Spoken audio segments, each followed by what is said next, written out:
in the middle of a fierce snowstorm, where the wind howled like it was tearing the skies apart in the west, a lone man opened the door of his house and found a strange woman dying on the porch. No one knew who she was. No one knew why she had been abandoned in the cold that could take a life in minutes. But there she stood, trembling, desperate, and still knocked one more time. If it were you, in that moment, what would you do? Would you save a stranger, knowing that it could bring trouble and danger? Or would you close the door, letting the wind carry away the responsibility that is not yours? And if you were that woman, in the darkness, in the cold, would you still believe that someone would open the last door for you? Join us as we embark on a journey of choice that changed 2 lives, a story of kindness, of second chances, and of love that blossoms from seemingly irreparable broken pieces. If you love stories that touch your heart, please like, share, and subscribe to our channel to start this emotional journey with us. The mountain wind whipped against the wooden walls like angry slaps from heaven.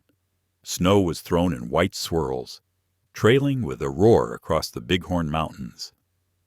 That night, the entire Wolf Creek Valley was buried under a bitter cold, the kind of blizzard the town elders say, when winter's wrath is unleashed. Only the strong will live to tell the tale. At the end of a dirt road leading into the clearing, a log cabin stood silent as a small box buried in the chaos of the storm. The faint yellow light from the window filtered through the thick snow, flickering like the breath of a dying candle. Inside the cabin, Jonas Hale, a 42-year-old man with a tanned face and brooding brown eyes, was trying to secure the open stable door.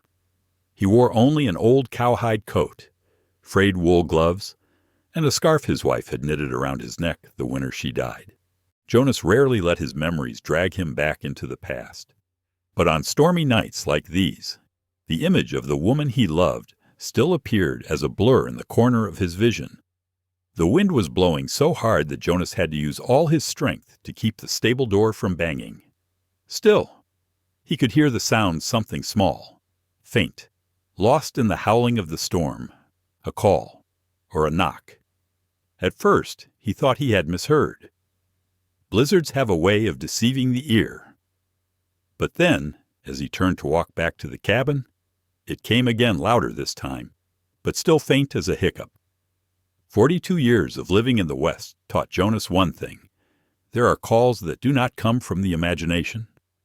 They often signal a life clinging to its last fragile thread. He gripped the handle of the cabin door and pulled. A blast of icy wind stabbed him in the face, stinging his eyes. Snow poured into the house so fast Jonas had to shield himself with his body. And in that thick white, he saw a figure, a small figure, almost buried in the snow. She collapsed right in front of the porch, her hands clutching the wooden steps as if in a last effort of survival instinct. Her cloak was torn almost to shreds by the wind, the thin fabric frozen into pieces as brittle as glass. Her dark brown hair was stuck in patches of ice, covering most of her pale face. Jonas stood still for a second. His heart clenched as he saw the woman's purple lips tremble, as if she were about to say something. She only had time to breathe a broken sentence. "Don't leave me. Again." And then she collapsed. Without another thought, Jonas rushed forward. He wrapped his arms around the almost weightless body. Her skin was as cold as a piece of ice pulled from deep ice. "Oh, God," Jonas muttered, his voice hoarse with helplessness and anxiety. "No one can survive out here tonight." He lifted her up, his strong arms shaking slightly under the almost insignificant weight. Jonas slammed the door shut, barred it with a wooden beam, and carried her to the pine fireplace. The air in the cabin was warm. The faint smell of burning pine resin lingered in the air, but the woman's body was as cold as ice. Jonas placed her on the sheepskin couch, his hands shaking not from the cold, but from the painful memories that kept flooding back. "I failed to save someone once. I can't let that happen again." He knelt beside her, removed his gloves, and placed his hand on her cheek. It was cold. Her eyes were closed, her eyelashes covered with tiny ice beads. "Can you hear me?" Jonas asked, his voice low and gentle, as he spoke to wounded horses. There was no reply, only breathing so faint he had to tilt his ear to hear it. Jonas looked around. He needed to warm her up. That was the first thing to do in pulling someone back from the brink of hypothermia. He sat down, put the kettle on the stove, and turned back to the woman. Her fingers were purple, her sleeves damp and frozen. Jonas pulled off the frozen cloak, trying not to show his embarrassment at touching a body so foreign, so fragile that a gust of wind could take her breath away. "You have to wake up," Jonas said softly. "Wake up so I can help you." And then, suddenly, her eyes opened just a little. Jonas saw them warm hazel, but now the dull gaze of someone who had just come back from the brink of death. Who are you?" she asked, her voice trembling like wind blowing through old wind chimes. "My name is Jonas Hale," he replied softly. "You're at my cabin, near Wolf Creek. You're safe." The woman gasped, taking his wrist. Her hand was so light that Jonas felt as if the slightest squeeze would hurt. "Don't let him find me," who Jonas asked immediately. But those eyes closed again. Her body fell into a coma again. Jonas looked at the pale face for a long time. A chill ran down his spine, not from the storm outside, but from a very human fear, the fear of losing a life right in his arms. He hurriedly grabbed a wool blanket, covered her, and stepped outside again to try to keep more snow off the door. The wind whipped against his face again, whipping his hair and scarf back. But this time he didn't think about the cold, just thinking of the strange girl with panic eyes, just thinking about her last words. Don't let him find me. Who would leave a woman alone in a blizzard? Who was cruel enough to push her to the brink of death like this? And why? Was she knocking on his cabin door? These questions swirled in Jonas's mind. He closed the door and looked at the woman shivering under the blankets before the fire, the stranger whom fate had thrust into his life on that stormy night. Jonas didn't know it yet, but that moment was the beginning of it all, of change, of a healing journey he never expected. The fireplace continued to crackle as if trying to wake the room from the numbness of the storm outside. Jonas sat to one side, his hand reaching out to feel the warmth before placing it on the woman's forehead.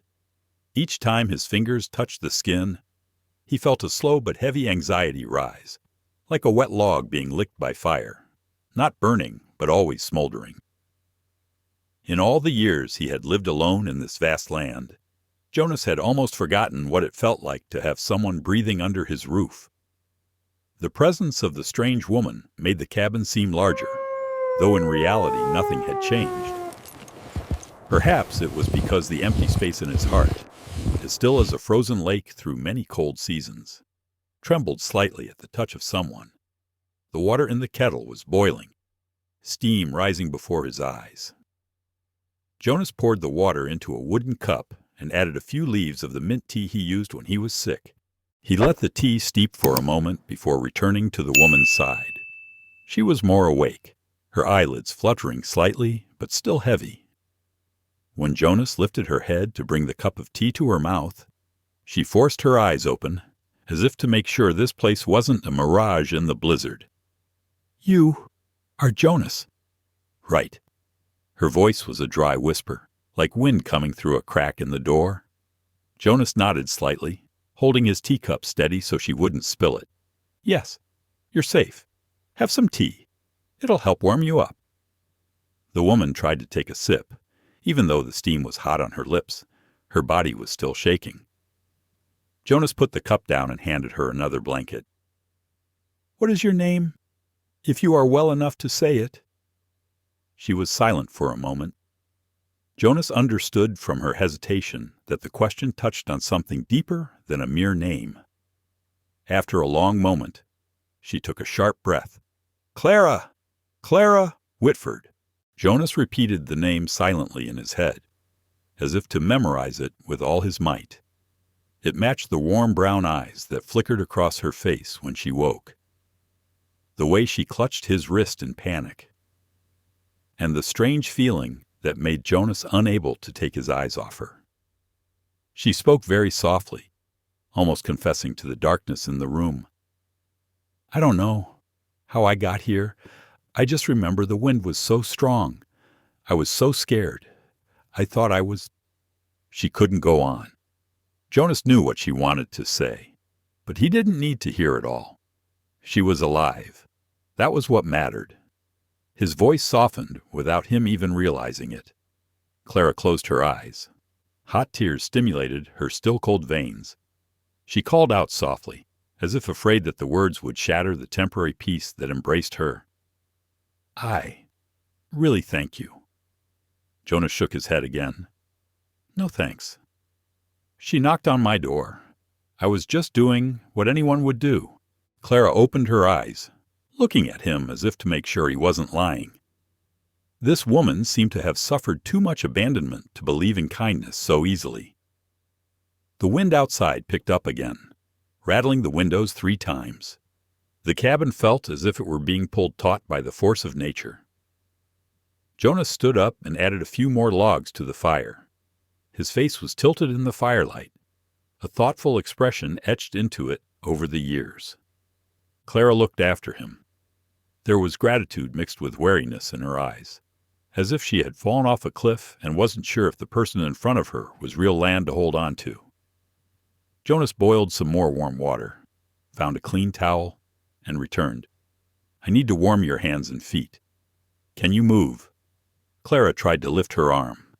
Her fingers were stiff and curled like little claws that had been numb for too long.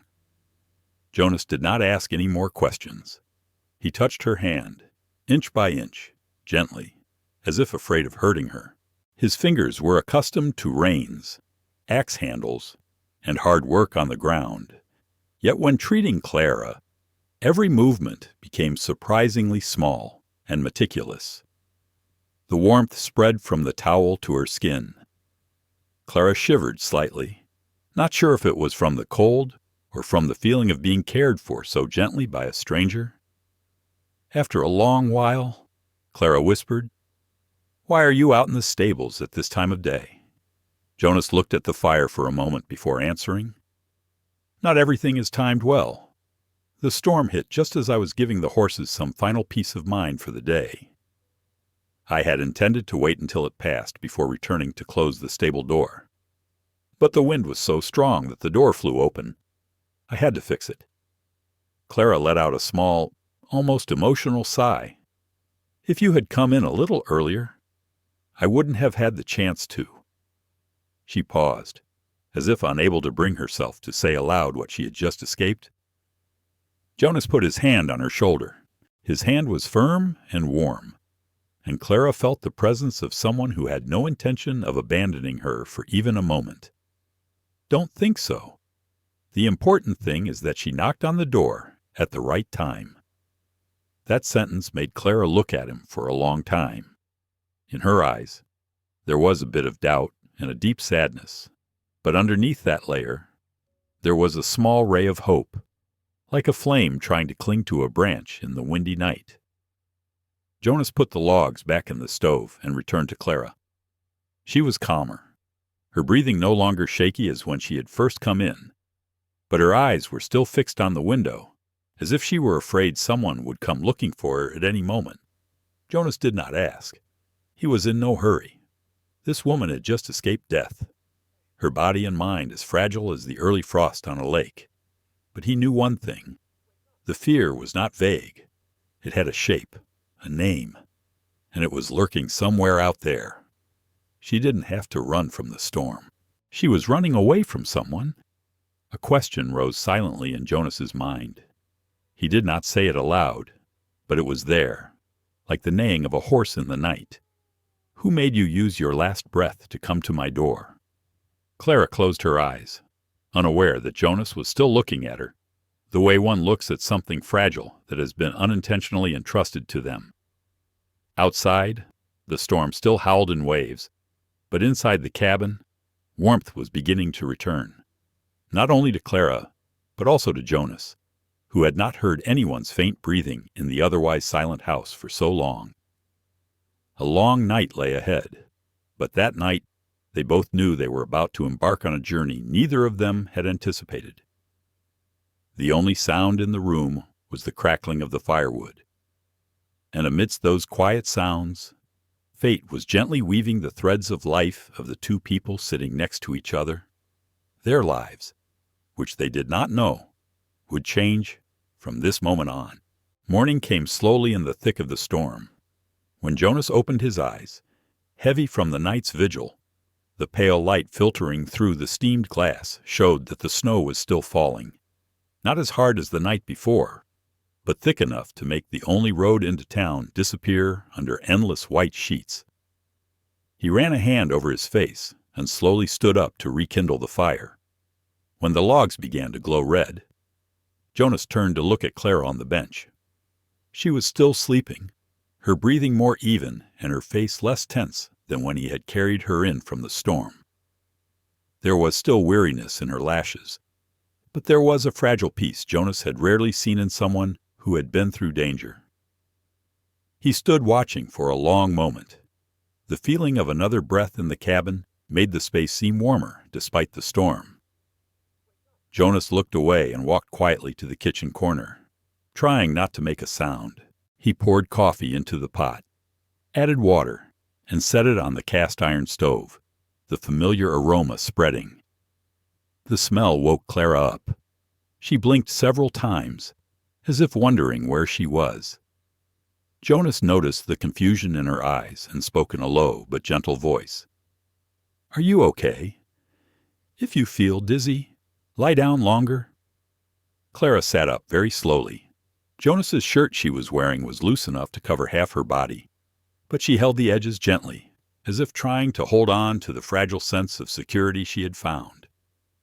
"I didn't want to bother you like this," she said, her voice still hoarse but clearer. Jonas poured coffee into an old tin mug and handed it to her. She wasn't bothered. She was in trouble and needed shelter. That was all. Clara bowed her head in thanks. Her hand still trembled as she took the mug, but she tried to steady it. The steam rose, reddening her cold cheeks. Jonas handed her another piece of cornbread left over from the day before. She took a small taste, then put the cake down as if not daring to eat more.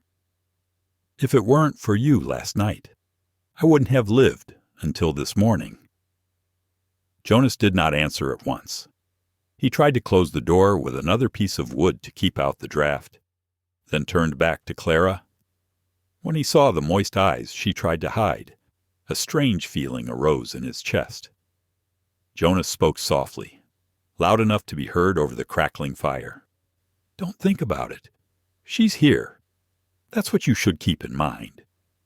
Clara clenched her hands around the hot mug of tea, as if to save some courage. She looked out the window, where there was only a hazy whiteness and the wind blowing the pine tree in front of the porch. "Looks like I can't go anywhere for the next few days." Jonas followed her gaze. "With a storm like this, we might have to wait all week. The road down to Wolf Creek will be buried under deep snow. We won't be able to go." The words weren't meant to hold her back, but Clara still felt a lump in her throat. She sat up straighter, taking a deep breath. Perhaps it was her weak body that betrayed her the most at this moment. Jonas stood up and reached into the wooden closet, pulling out several thick coats. "You should change into these when you feel better. Wet clothes will make your fever come back." Clara reached out and touched the edge of her coat, as if appreciating a luxury. In Missouri, she had lived in a house with sheer curtains and a small wood stove.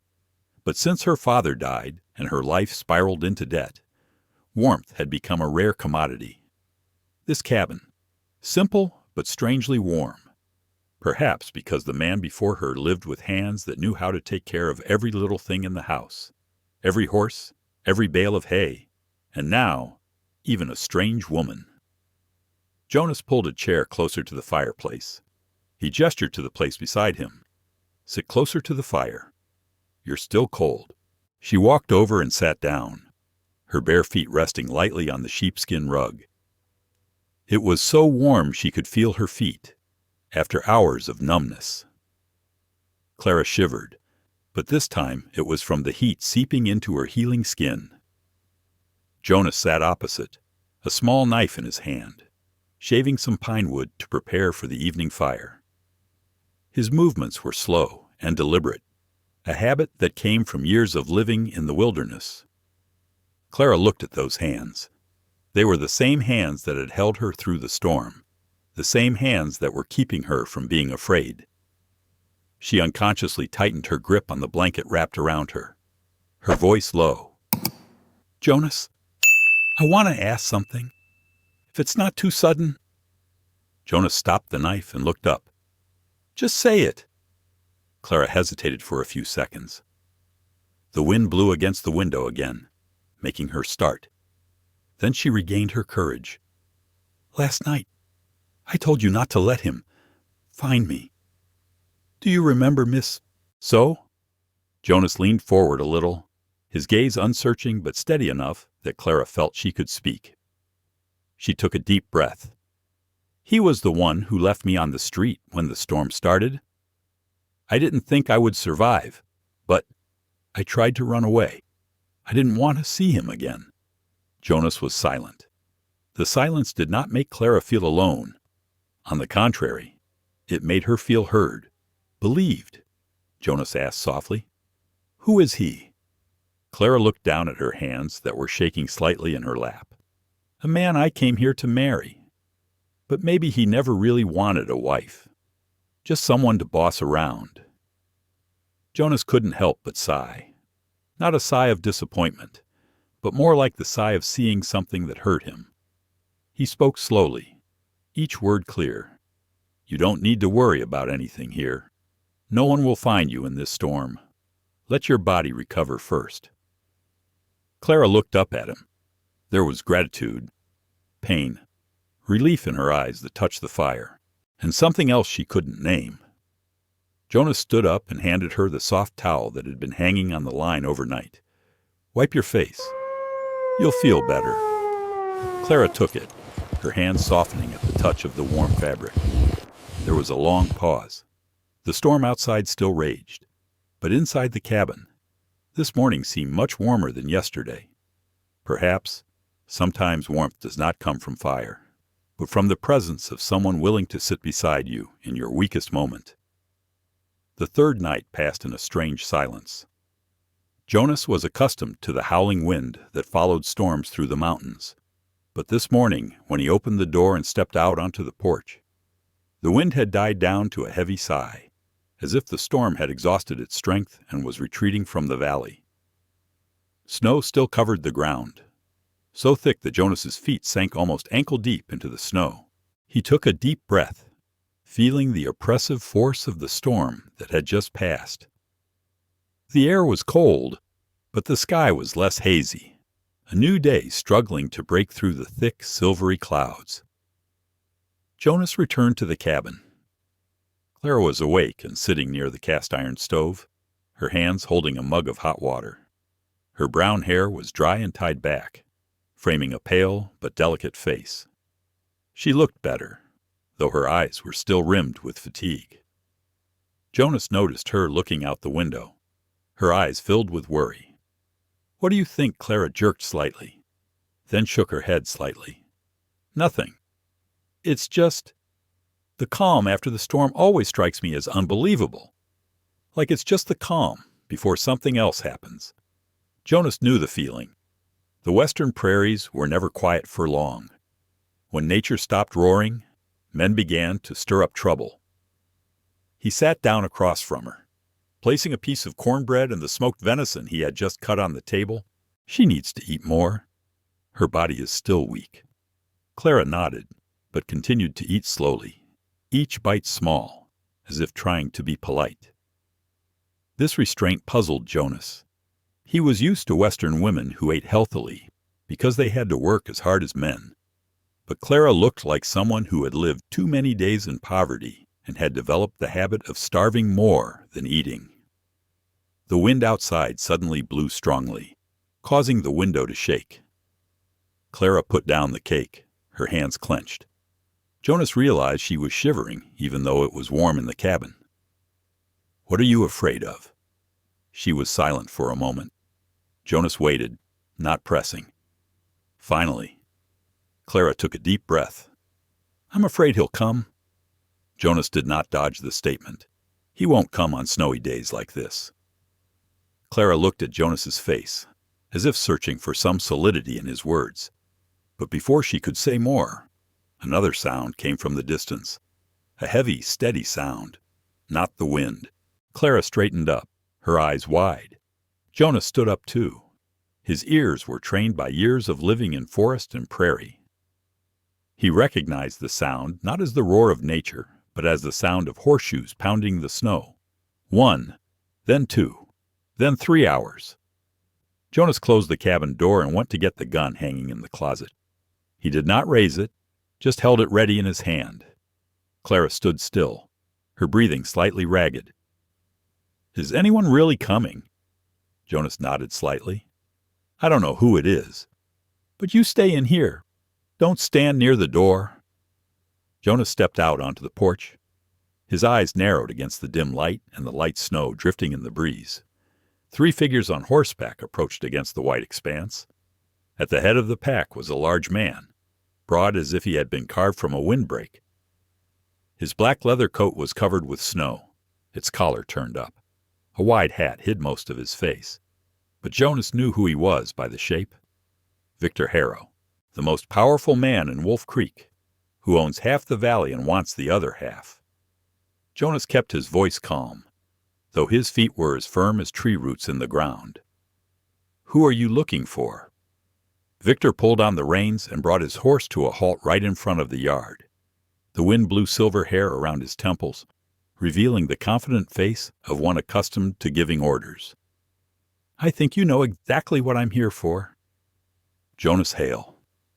Jonas said nothing. He just kept his eyes unwavering. Victor glanced toward the cabin, then back at Jonas. "I'm looking for a woman. Her name is Clara Whitford. She's my fiancée. She disappeared 3 nights ago. I'm here to bring her home." Jonas let out a slow breath, as if to clear away the ice that had formed on his heart when Victor mentioned Clara's name. "Clara's not yours." Victor smiled coldly, his smile cold as metal. "I paid for her to get on the train. No one goes halfway across the country and then changes their mind. The law is on my side." Jonas was unmoved. "The laws of this region do not allow you to treat a woman as your property. She left on her own. You did not take her." Victor raised his eyebrows, his eyes darkening. He was as assertive as if she were in his house. Jonas did not answer. His silence made Victor all the more certain. He moved his horse forward 1 step. "If she's here, you're harboring someone under my jurisdiction, and you're preventing me from taking her home." Jonas spoke softly but clearly. "He left her out in the storm. She was near death when she knocked on my door. You don't do that to your so-called fiancée." Victor gripped the reins so tightly his knuckles turned white. "Don't lecture me. A woman is only valuable when she does her job properly." From inside the cabin, Jonas heard a sharp, rapid intake of breath. Clara heard it too. Jonas stood closer to the door, as if his chest were the only wall between her and Victor.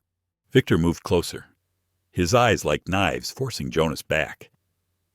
"I'll come back with the sheriff and the paperwork. I'll take her back to the house she was supposed to be in from the start. You can't win, Jonas Hale." Jonas didn't answer. There was no need. But his eyes said what Victor didn't want to hear. "I will protect her." Victor jerked the reins and turned the horse. Before leaving the yard, he looked back at the cabin 1 more time, his eyes full of menace. The blizzard has receded, but the human storm has just begun. Jonas stood still until the sound of hooves faded. When he returned to the house, Clara was standing in the doorway crying. Her hands were shaking so much that she had to clutch the hem of her shirt to steady herself. "He's here," she whispered, her voice seeming to fade into thin air. Jonas nodded slightly. "But I won't let him take you. Clara, you're not alone anymore." She clenched her hands, as if trying to hold back tears. Those words were more than just a reassurance to her. They were like a new door opening, a place she had never been allowed to enter, a place where someone was on her side. After Victor Hale left, the cabin fell into a heavy silence. Jonas closed the door slowly, as if afraid the loud noise would startle Clara again. The wind outside had died down, but the mood inside the house was still weighed down by the weight of the confrontation. Clara stood close to the wooden table, her hands on the tabletop to keep herself from shaking. Her eyes did not leave the door even after Jonas locked it. He stepped closer, keeping a distance so as not to make her more nervous. "Clara, are you okay?" She nodded slightly but said nothing. Her small shoulders shook, just a little, but enough for Jonas to see that she was struggling to keep calm. It made his heart tighten in an inexplicable way. Jonas pulled his chair closer to the fire and spoke in a low, steady voice. "Sit down. You don't have to be strong for me." Clara paused at that statement. It had been a long time since she had heard something that made her feel so relieved. She sat down, put her hands in her lap, and looked at the fire as if to find peace. A long time later, she spoke. "I knew he was coming, but seeing Victor actually standing in the yard, I remembered everything. The promising letters, the way he spoke to me at the train station, the way he made me feel like a misdelivered package." Jonas sat down in the chair opposite, his gray eyes softening in the firelight. She owed him nothing, not a word, not a step. Clara pursed her lips. "He can go to the ends of the law, can oppress me with things I don't fully understand. I'm just afraid of being forced back to him again." Jonas looked at her, his gaze so steady that it made Clara feel protected. "I won't let that happen. Not while you're in this house. Not while I'm standing on my own 2 feet. Clara tilted her head, looking at Jonas thoughtfully, as if she wanted to believe every word he said. And strangely, though the fear still lingered, some part of her sensed a steadiness in him, a peace she hadn't felt since leaving Boston. However, the worry still smoldered inside her. Clara understood that Victor Hale was the type of person who never gave up when what he wanted was blocked. When it was dark, Jonas stepped outside for a moment to check the fence of the stable. Clara stood inside the house and watched through the window. Jonas stood tall in the cold afternoon light, his steps sure on the soft snow. The sight of it made her feel a strange sensation rising in her left breast, not fleetingly, but like a thread slowly pulling her out of the darkness of her past. Clara realized that Jonas didn't say much, but everything he did had a clear meaning. He cared in that Midwestern way, quietly but sincerely. When Jonas returned to the cabin, snow was falling in soft, powdery flakes. Clara asked softly, "Jonas, have you ever lost someone?" Jonas paused. He put his wet gloves on the table and sat down. "Yes, someone very important to me." Clara looked deep into his eyes, as if afraid that if she didn't look closely, she would miss something hidden deep within him. "Do you want to tell if you don't want to? That's okay." Jonas leaned back in his chair, his eyes on the fire. "Her name was Martha. We grew up together. I thought—" He paused as if swallowing back the painful memories. "I thought I would marry her that fall, but she succumbed to the cold and developed a high fever. I took her home, but it was too late." Clara was silent, not because she had nothing to say, but because she felt the pain more clearly than words could describe. She knew what it felt like to lose a loved one, because she had experienced it herself. Jonas continued, "After losing her, I left the old town and came to Wolf Creek. I built this house to live peacefully, not bothering anyone and not letting anyone bother me." Clara bowed her head slightly. "Maybe you think I'm just trouble." Jonas looked at Clara seriously. "No, I think she brought me something I didn't know I was missing. A reason to talk, to cook another dinner, to not hear the cold wind blowing through the house with no one to answer. Clara felt a slight flutter in her heart. For the first time in months, her chest felt warm instead of cold. The moment was simple. Two people sitting in front of a fire, in the middle of a vast grassland, but to them, it was like a fragile blessing that life rarely gives. Night fell quickly. The sky was pitch black, except for the crackling of the fire. Jonas added more wood to the stove, and the cabin was bathed in orange light. Clara sat with her arms crossed, looking at the fire and speaking so softly that she was almost talking to herself.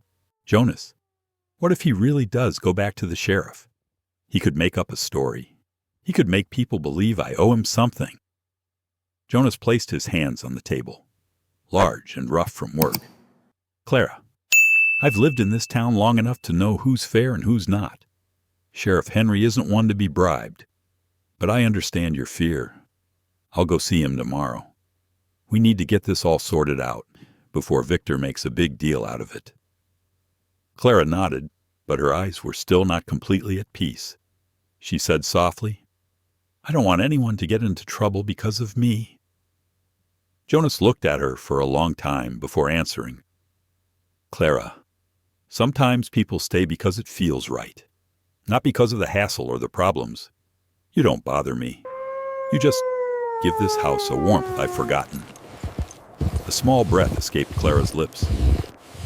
She placed her hand on her chest, as if to hold back the warmth that was spreading within her. As the two were preparing to retire, suddenly a sharp and distant explosion echoed from outside, like a gunshot echoing through the valley. Jonas turned his head at once. Clara stood still, her eyes wide. He motioned for her to retreat behind the fire. Then he walked to the window and looked out into the thick darkness, in the smell of snow and wind. Jonas sensed what years of survival had taught him Victor Harrow had not given up. And that gunshot was a warning, or a prelude to worse.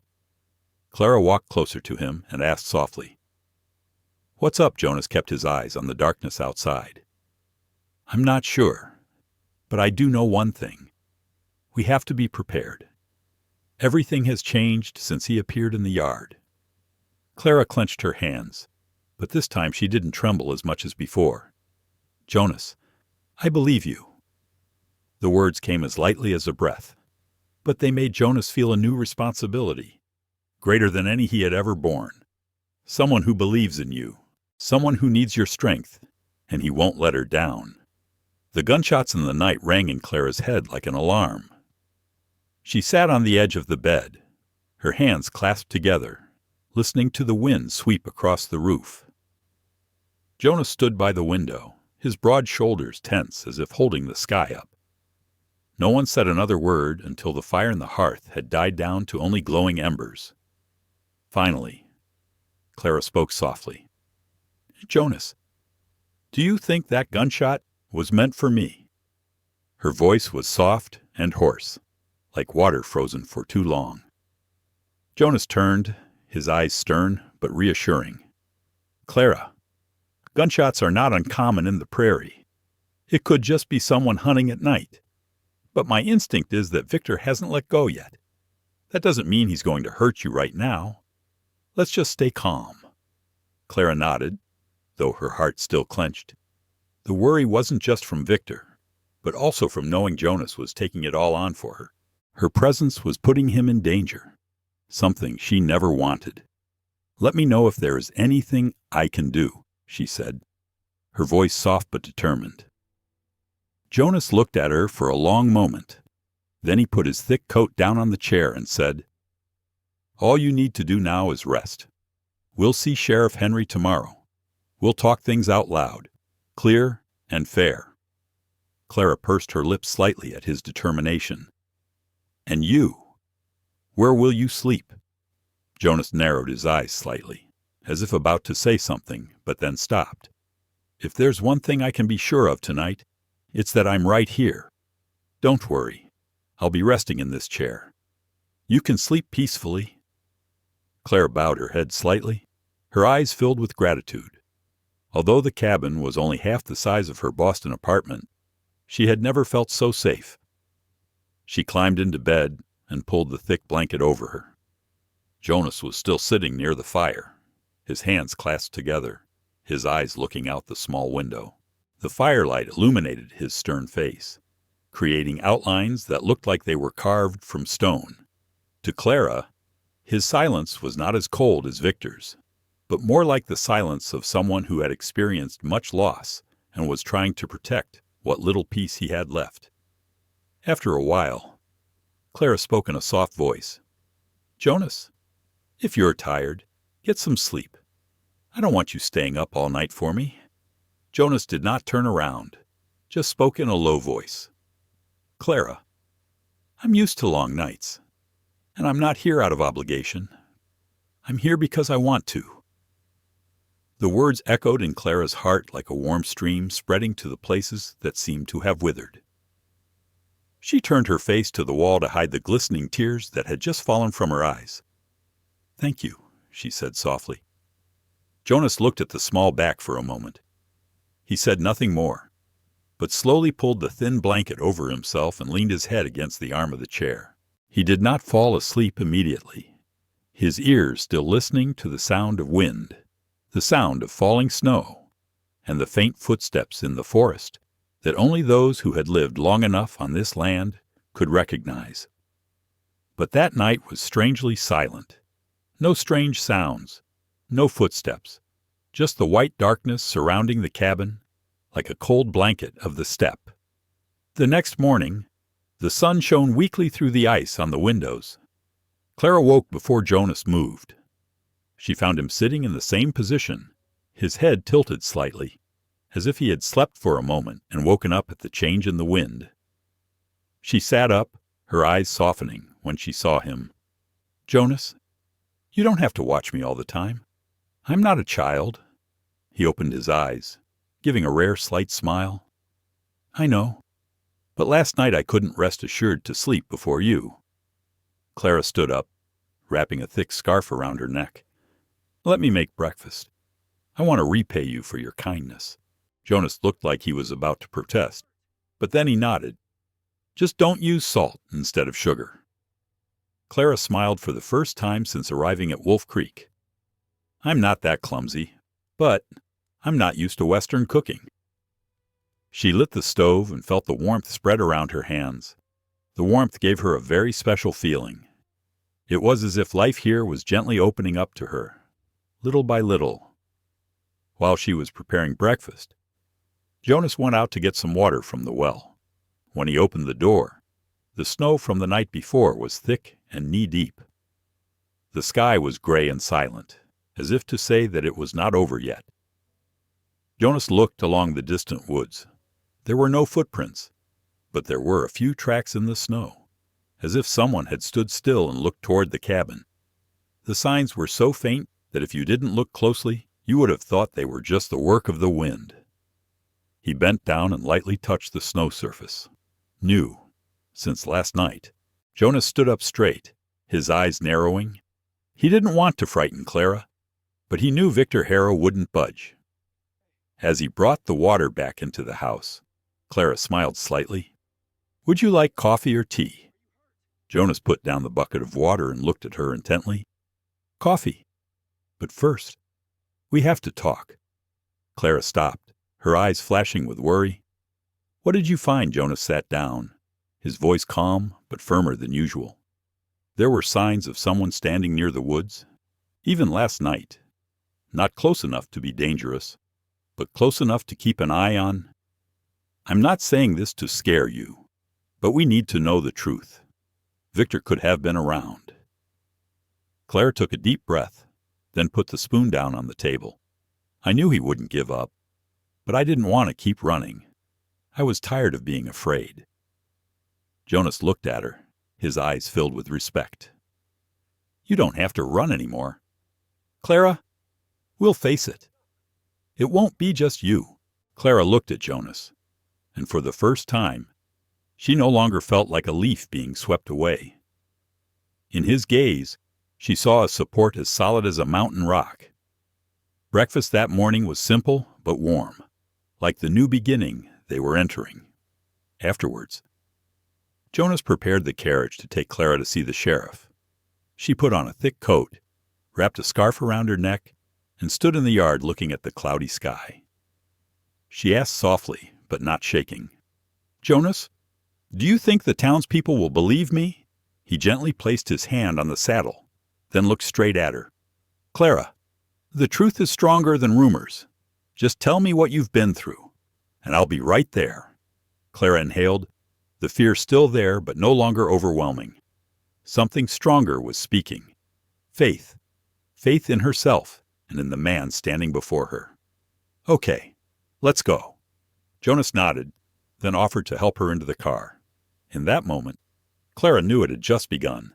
The road ahead would not be easy. But unlike those dark days in Boston or that afternoon abandoned in the snow, this time she would not go alone. And that was what warmed her heart, despite the cold winds whipping across the valley. The morning in Wolf Creek was still a pale gray with frost when Jonas parked the wagon on the porch. Clara stepped out, wrapping a thick scarf around her neck. The cold air touched her cheeks, making her shiver, but her eyes were calmer than they had been the first few days. From inside the cabin, the lingering warmth made her turn her head to look in, as if to engrave the place as a mental shield. Jonas gently helped her into the carriage. His fingers were strong, but not rough as he took her hand. Clara sat down on the wooden bench, pulling the woolen blanket up to her knees. Jonas circled around to the front and climbed up to the reins. Clara looked at him for a moment and then spoke softly. "Thanks for taking me." Jonas didn't turn his head, but his voice was as firm as the ground beneath his feet. "I will go with you until everything is clear." The wagon rolled, the wheels creaking on the ice. The sky opened up, revealing thin streaks of light that curled around the distant hills. The drive to town was longer than usual, the slippery snow making the horses cautious with each step. But the slow pace gave Clara time to breathe, to look at herself. She found her heart no longer trembling quite as before. Jonas' presence had created a peace she had never known before. But there was still a corner of anxiety in her heart, a small shadow that followed her every thought. "Jonas," she said, after a long moment, "I know today won't be easy, but I'm tired of being afraid. If I have to face it, I want to do it while my mind is strong enough." Jonas glanced at her. His expression was serious, but not cold. "Clara, you're stronger than you think. I've seen people give up after an inch of snow. You're different." Clara bowed her head slightly, feeling a warm current creep into her chest. The car passed through a clearing in the woods. The wind rustled, pushing the remaining snowflakes to fall lightly on their shoulders. Against the white background, a herd of deer emerged from a gap in the pine trees, stood still for a moment, then ran off into the woods. The scene was beautiful, but quiet, like the fragile moments of life that Clara had long forgotten. She said softly, "I used to think the West was all about storms and harshness, but perhaps this place also has its own strange beauty." Jonas nodded slightly. "This land is not pleasant, but once one finds a reason to stay, it will respond with good things." Clara kept silent for a moment. Then she asked in a low voice, "And you? What's your reason?" Jonas did not answer at once. He looked ahead, where the white road stretched like a thread to the horizon. "I used to think I stayed in Wolf Creek because I had nowhere else to go. But now I understand there's more to it than just the land or the memories." Clara looked up at him, but Jonas said nothing more. She didn't press the question. She sensed in his voice that there was something unsettled, like a door that took time to swing open. It wasn't until the wheels moved from the soft dirt onto the frozen town pavement that Clara spoke. "Jonas, do you think Sheriff Henry will believe me?" Jonas stopped his horse at the entrance to the small square. The sounds of morning activity echoed faintly. A few people were sweeping snow from their shops. A group of men stood in front of a blacksmith shop, steam rising in the cold air. Everyone turned to look at Jonas and the strange woman sitting next to him. Jonas did not answer immediately, but gave her a look full of assurance. "Clara, he is a man of conscience, and the truth is on your side." She clutched the edge of the blanket, her eyes leaving the people and looking at the wooden building with the Sheriff Henry sign. The town was small, but the people's eyes were always enough to make a newcomer feel like they were passing through a place of examination of their own conscience. Jonas stepped down first, brushed the snow off his coat, and reached out to Clara. She hesitated, not because she was afraid, but because she realized in that moment that her hand was shaking slightly, but she put her hand in his anyway. As her feet hit the cold pavement, Clara realized this was the moment that marked the dividing line between the old days of abandonment and the new journey that was unfolding. Jonas pushed open the heavy door of the sheriff's office. It was warm inside, the light from the fireplace casting a soft yellow hue.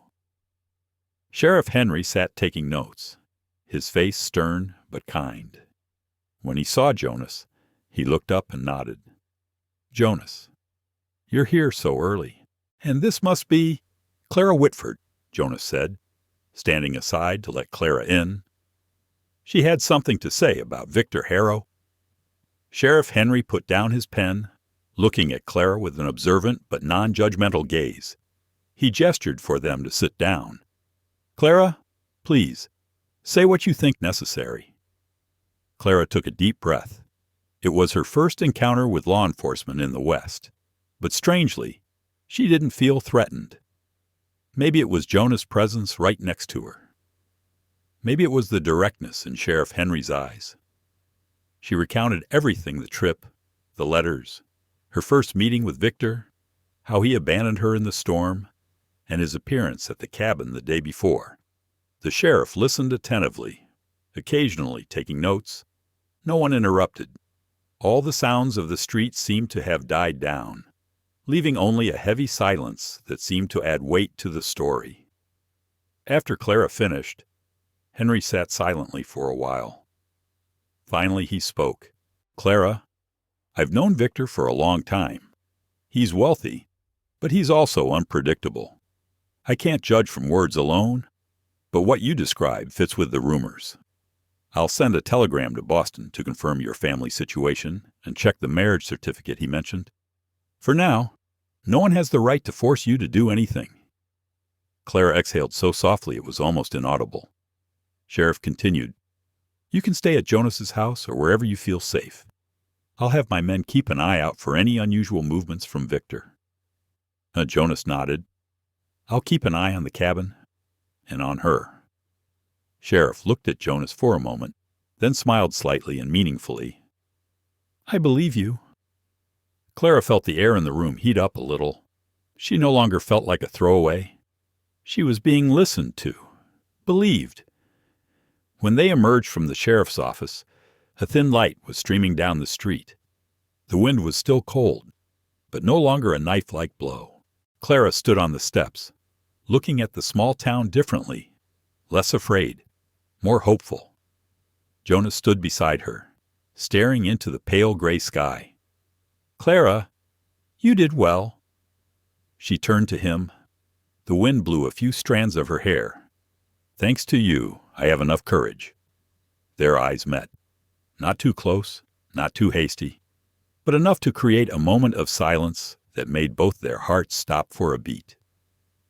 In that moment, Clara realized something. The loneliness of her days of abandonment was beginning to melt away, little by little, in the quiet kindness of the man standing next to her. And she knew, from this moment, everything had just begun. After leaving the sheriff's office, Jonas and Clara stepped into the light bustle of Wolf Creek. The shops were already open, and the smell of hot coffee from Mabel's wafted through the cold breeze.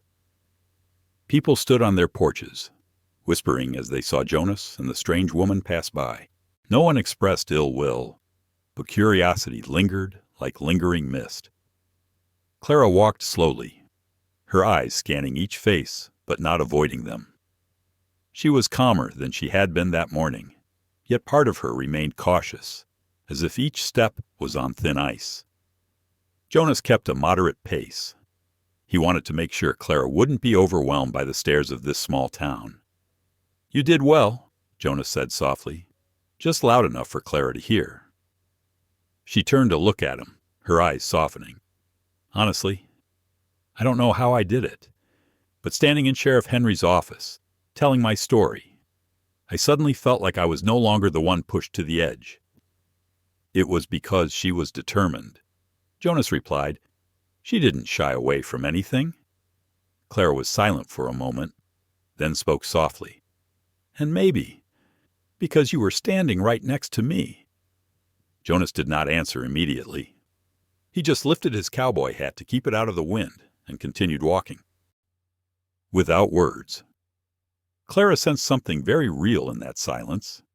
Before heading back to the cabin, Jonas stopped by Mr. Grayson's grocery store to pick up a few necessities. Clara stood outside, away from the curious onlookers. The snow was falling softly, covering the wooden roofs in a soft white layer. She looked up at the tiny, breath-like flakes and couldn't help but smile. The carriage stopped in front of the shop. Jonas got out with some sacks of flour and a roll of thick cloth. "I thought you'd want warmer clothes," Jonas said, placing the roll of cloth on the cart. Clara touched the soft, thick fabric lightly. The gratitude in her eyes made Jonas look away for a moment, as if the look was too intense for him to handle. Thank you. I'm not used to people thinking of me so much," Clara said. Jonas replied in a low voice, each word as solid as stone. "Sometimes people just need someone to stand with. No one deserves to be alone this winter." The simple sentence was enough to make Clara's heart tremble. Jonas did not know that the things he considered to be common sense were the greatest gift to someone who had once been seen as an abandoned commodity in the snow. They left town as the sun rose a little higher, painting the valley a golden white. Snow was still falling, but as lightly as a whisper from the earth and sky. On the way back to the cabin, Clara leaned against the side of the car, watching the dark pine branches sway in the wind. Something strange was sprouting in her heart, not quickly, not loudly, but persistently, like a seed finding warm soil after many stormy days. "Jonas," she said, after a moment of silence, "if the sheriff confirms everything and Victor still wants to cause harm, I can leave, so you don't get involved." Jonas pulled on the reins, but his eyes did not waver. "Clara, the only thing that bothers me is that you left when you didn't want to. I don't care about Victor's problems. I only care about whether you feel like you have a place somewhere." Clara was a little confused by his frankness. "I don't want to cause you any trouble." Jonas smiled slightly, a rare smile that Clara had noticed in days. "Trouble isn't what worries me. Losing someone who needs me is what bothers me." Clara felt her heart skip a beat as if it had been touched to the deepest place. But she said nothing, just looking at the white stretch of road ahead, where the weak rays of sunlight were gradually brightening. By the time they returned to the cabin, the afternoon light had begun to turn golden. Jonas parked the bike, and Clara went inside first, unfastened her scarf, and hung it on a hook. The familiar warm space made her feel lighter. The cabin felt different today than it had the day she had arrived, not only because the fire in the stove was brighter, but because it was beginning to smell like two people, not just a temporary shelter. Jonas put down the bags of flour and looked around. "We've come far enough for today. You rest. I'll clean up." Clara stood still for a moment, then shook her head slightly. "Let me help you. I don't want to just sit back and watch you do everything." Jonas let out a small sigh, but didn't argue. He knew the offer was more than just a wish to help. Clara was trying to regain her self-worth by standing up for herself, by participating, by making her own decisions. They worked together in the quiet but warm space. Jonas lit the fire, and Clara folded the cloth bags. The firelight illuminated her face, highlighting her soft but determined features. A beauty that was not haughty, not dazzling, but had a depth that Jonas could not help but notice. After a while, she asked, "Jonas, have you ever thought that I could really live a new life?" He looked at her and slowly replied, "Clara, a new life doesn't come from someone handing it to you. It comes from standing up for yourself despite your broken heart, and I see you doing that every day." Clara pursed her lips, as if trying to hold back the emotions that were rising. "I never thought I would find peace again. In Boston, everything fell apart so quickly. I carried shame, disappointment, and a sense of not belonging anywhere." Jonas stepped closer, but kept enough distance so she didn't feel approached. She wasn't the only one who had lost a part of her life, but she was standing in the middle of this prairie, surviving the storm, daring to look straight at the person who had abandoned her. To me, that was true strength. Clara looked up. Their eyes met like two streams of water flowing into each other, not noisy, but with a strong pull. "Jonas, are you ever scared?" Jonas looked into the fire for a moment as if taking a breath, then answered in a sincere voice, "Yes, I am afraid of losing the peace I have built, but I am even more afraid of living in a void without knowing what I am waiting for." Clara opened her mouth to continue speaking, but suddenly there was the sound of light footsteps outside, then the sound of wind blowing as if someone was hiding in the corner of the cabin. Jonas turned his head at once, his eyes sharp. Clara stood still, her heart pounding. "Someone is out there." Jonas leaned close to the window and listened in the absolute silence. The wind was still blowing, but amid the sound was the faintest movement of hidden feet. Jonas whispered, "Clara, step back." She gripped the edge of the table, trying to keep her voice from shaking. "Is that him?" Jonas did not answer at once, but he knew. Clara knew. The whole cabin seemed to know. Victor Harrow never gave up.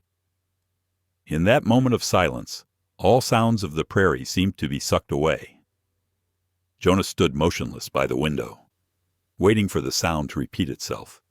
To determine whether it was wind or footsteps, Clara stepped back slightly, her hands clasped together. She was no longer trembling as before, but anxiety still rolled in her chest like a wave that would not be dispelled. Jonas leaned over and looked out again. The sky had turned the pale purple of late afternoon. Snow lay thickly on the steps, leaving faint indentations as if someone had stepped across them before the wind had filled them in again. Jonas walked to the door, put his hand on the latch, but did not open it immediately. He listened for a moment longer. As his senses adjusted to the weather, he realized the presence had withdrawn. The faint footprints, the unnatural silence, the cold feeling at the back of his neck. All told him one thing clearly: someone had stood outside the cabin, watching them until the very end. "There was no one out there," Jonas said softly. "But he was here." Clara paused slightly. "Is it Victor?" Jonas did not answer directly, but his eyes were enough for Clara to understand that her suspicion had become certain. She placed a hand on her chest and took a deep breath. A fear larger than herself rose in her heart, but this time it didn't drag her back into the darkness. Instead, it made her want to stand firm. Jonas turned back and spoke in a low but calm voice. "We won't give him a chance. This cabin is sturdy, and I'm used to people lurking in the woods. You'll be safe here." Clara shook her head, her voice soft but determined. "I don't want to be the reason why he has to be on his guard every night. I promised myself that I wouldn't let anyone else get dragged into my mess." Jonas moved closer, the firelight falling on his face in dark lines. "Clara, you didn't drag me into this. I came in on my own. There are things people do because they feel they're right, not because they have to." Clara looked up. In Jonas's eyes, she saw something she had not seen in any man before. It was not pity, nor duty. It was deliberate choice. She said softly, "Are you always like this?" always protecting others even when you don't say it out loud. Jonas smiled slightly, very slightly. Not everyone, but there are people who make me unable to stand still. That sentence made Clara lower her eyelids, trying to hide the slight breaking feeling in her heart. Dinner that night was quieter than usual. Clara tried to keep her composure, but she glanced toward the door every now and then, as if afraid someone might be there. Jonas noticed, so he told her a few small stories about the town. Simple things like the deer that came to the North Stream in winter, or how the town had had its heaviest snowfall 10 years earlier. Clara was gradually soothed. Jonas's voice was not colorful, but had a warmth that was reassuring. He spoke slowly, each word distinct, as if each sentence were tested by experience. By the time they had cleared the dishes, it was dark. Outside, a strong wind was blowing, rattling the cabin door. Clara walked to the fire, added more wood, and sat down. Jonas sat opposite, a blanket wrapped around his shoulders, his eyes thoughtful. A moment later, Clara asked, "Jonas, what if Victor wanted to hurt you just because of me?" Jonas answered immediately, without thinking. "I've lived long enough in this land to know how to protect myself, and I have no intention of letting him lay a hand on anyone in this cabin." Clara pursed her lips, her eyes glittering in the firelight. "Why are you so nice to me?" Jonas looked at her for a long time. His eyes were as deep as the woods behind the cabin, where the snow lay, but there was life underneath. There are people who come into our lives in circumstances that no one wants, but what makes them stay is the way they look at the pain without running away. Clara's breath hitched. Jonas hadn't praised her for being strong or brave, but the way he looked at her, the way he believed in her words, made her feel like she was changing for the better. She said slowly, "Jonas, I don't know how to say it, but thank you, not just for saving me from the blizzard, but for making me feel like I still have worth." Jonas wanted to reply, but just then a slight noise came from the yard. Not loud, but enough to make them both jump. Jonas motioned to Clara to stand behind the fire. He walked to the window and looked out into the night, dimmed by the thin moonlight. There was a movement in the snow, very slight, very slow, as if someone was trying to avoid leaving clear tracks. Jonas whispered, his voice so low it was lost in the wind. He turned back. Clara put her hand to her mouth. But unlike before, she didn't retreat forever. She stood straight, trying to control her breathing. Jonas glanced at her and noticed the change. He opened the door a crack. A cold wind rushed in, knocking the warmth out of the cabin. Jonas stepped halfway out, his eyes scanning the white courtyard. Clara stood inside the house, gripping the edge of the table, but never taking her eyes off Jonas. The wind blew hard. The snow blurred his vision. In the thin light, Jonas looked like the last gatekeeper of an already troubled land. A moment later, he came back in. There is no one left. He is gone. Clara breathed a sigh of relief, but her body remained tense as a bowstring. Jonas closed the door and bolted it. He knew that even if Victor did not harm her immediately, this stalking would happen again. And he knew that Clara was beginning to realize this truth in the hardest way. She looked at Jonas for a moment and then spoke softly. "I don't want to run away. Jonas, no matter how far he follows me, I don't want to live like I'm guilty." His eyes softened. "Clara, you are not guilty, and no one has the right to make you live like a sinner." She nodded slightly. A hot tear fell onto her hand, but she didn't wipe it away. This time, the tears weren't from fear. They were from knowing she was on the brink of a change greater than she'd ever imagined. Jonas slowly approached, speaking in a quiet but strong voice. "No matter what happens, I'll be here. Not because I promise, but because I want to." Clara looked straight at him, no longer avoiding, no longer withdrawing. In her eyes, fear and courage mingled. forming a quiet but intense light. The two of them stood in the small cabin, the wind blowing through the roof. No need to touch, no need to say anything. But between them appeared a bond stronger than any words. Outside, the darkness is thick. But in this house, two hearts are learning to stand together in the storm. The next morning, the sun did not rise in time to dispel the lingering chill of the long night. The sky was a thin ash gray, as if hesitating whether to usher in a new day or to keep the silence of yesterday. Jonas woke early, stepping outside while Clara was still adjusting the covers on the bed. When the door opened, a cold wind rushed in, carrying the scent of fresh snow, making him squint.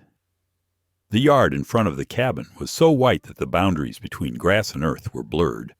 But beside the old pine tree to the east, Jonas noticed a few light footprints in the snow. They were not distinct shapes, but enough to tell him they were not deer or fox tracks. Someone had been standing there long enough for the snow to have settled thinly before the last gust of wind. He circled the cabin a few times, watching for any small sign, a tamp of grass, a lightly snapped pine branch, a faint trace of what might have been a coat skirt against a porch post. If it was Victor, he would have left as little as possible. He didn't want to be seen, but he did want them to know he was there. When Jonas returned home, Clara was sitting at the table, her hand resting lightly on a cup of hot coffee. She looked up at the sound of his voice. "Anything strange outside?" "Jonas." He paused for a second before answering. "There were traces. Not many.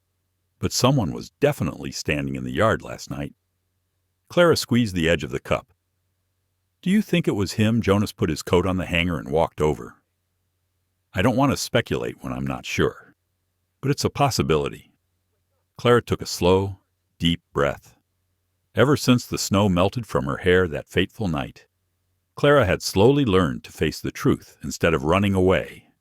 But that didn't make her heart any less heavy. She asked, her voice soft but not weak, "Jonas, what if he keeps coming? How bad will things get?" Jonas looked at her. There was no panic in his eyes, only a strange calm. "If he tries to come in, I'll know, and I'll stop him." Clara looked down at her hands. A feeling of guilt flashed through her. "I don't want to turn this house into a place full of danger," Jonas interrupted in a warm, low, steady voice. "Clara, this house has never been as peaceful as others think. This land has always been dangerous. I live here because I understand its rules. You don't create danger. You only bring me the truth that I have seen for a long time." Clara looked up. For the first time, she saw a real, small smile in Jonas's eyes. Not bright, but genuine as the firelight. When the sun was a little higher, Jonas decided to take Clara out for some fresh air. Not far, just a small lap around the cabin. He wanted her to see that the prairie, though vast, was not willing to swallow up those who dared to stand firm. They walked on the soft snow, leaving two parallel lines of footprints. No one spoke. The wind carried the scent of pine resin. In the distance, the mountains piled up like meditative walls of heaven and earth. Clara observed the scene, then spoke softly. "Every time I see snow, I remember the days I struggled to find my way in Boston. Everything was cramped and noisy, making me feel like I would drown if I didn't walk quickly. But here, no matter how cold it was, it still felt like you could breathe." Jonas looked into the distance. This land is cruel, but also fair. If one is persistent enough, it will give them a chance to start over. Clara bowed her head. "Jonas, do you ever think I'm just a problem?" He stopped and turned to look at her for a long time. "I think sometimes God brings things into our lives that we don't actively seek. But when they come, we understand why we can't turn away." She pursed her lips, trying to hold back her emotions. "Because I need help." "Right now," Jonas replied softly. "Because you remind me that I still have a heart to care for someone." Clara almost held her breath. The air stood still for a second. The wind touched her shoulders, cold, but not as biting as before. When they returned to the cabin, the fire was still burning. Jonas began to repair the door hinges, which had been too windy the night before. Clara made more coffee and set a cup down beside him. The small space felt so familiar that she felt as if she had lived here longer than she had in days. After a while, Clara asked, "Jonas, what do you think Victor will do next?" Jonas stopped. He didn't want to worry her more, but he didn't want to hide it either. He would find a way to make her leave. He couldn't stand being seen as a failure, and he hated the feeling of someone slipping out of his control. Clara looked out the window. "I've been through a lot. But what's most tiring for me isn't the snowstorms or the hunger. It's the feeling that I've never been allowed to choose my own life." She turned back, her voice low and clear. "I don't want to run anymore." Jonas looked up. His eyes were not surprised, only understanding. "So we will stand. But standing does not mean being reckless. We will prepare." Clara tilted her head slightly. How to prepare Jonas looked toward the window as if drawing up a plan in his mind. "I need to go to Lake Bend for a few days. Talk to Henry. He knows the people in town and the laws better than I do. If Victor does anything stupid, we'll need witnesses, but I won't go until I'm sure you're safe." Clara felt her heart constrict. The thought of Jonas leaving the cabin, even for a day, made her uneasy. But she also knew he was right. Clara said slowly, "Jonas, I don't want to burden you, but I won't interfere with what you decide. Just, if you have to go, will you promise to come back?" Jonas looked deep into her eyes. "Clara, I leave no one behind, especially you." She bit her lip, trying to stay calm. For some reason, that simple statement made her chest feel hot. That afternoon, while Jonas packed up a few things and checked his gun, Clara stood by the window and looked out. Her eyes were no longer filled with fear, but with something else, determination. She knew the figure out there hadn't disappeared. She knew Victor wouldn't stop. But because for the first time in her life, someone was on her side, Clara felt she had the courage to keep going. As Jonas carried the bag near the door, Clara turned around. "Are you leaving tomorrow morning?" Jonas nodded. "Early tomorrow, while the sun is still low so I don't meet anyone on the way. But I'll only be gone for the day. And before dark, I'll be back here." Clara smiled, small but steady. "Then I will keep the fire burning for you." Jonas looked at her, his eyes warm but quiet. No need for confessions, no need for flowery promises. Just the silence between them was enough to fill the room. That night, Clara sat by the fire for a long time, watching the embers fall. Jonas sat near the window, listening to the wind. Neither of them spoke, but they both knew the approaching truth tomorrow might change everything. In the firelight, Clara whispered to herself, "This time, I won't run away."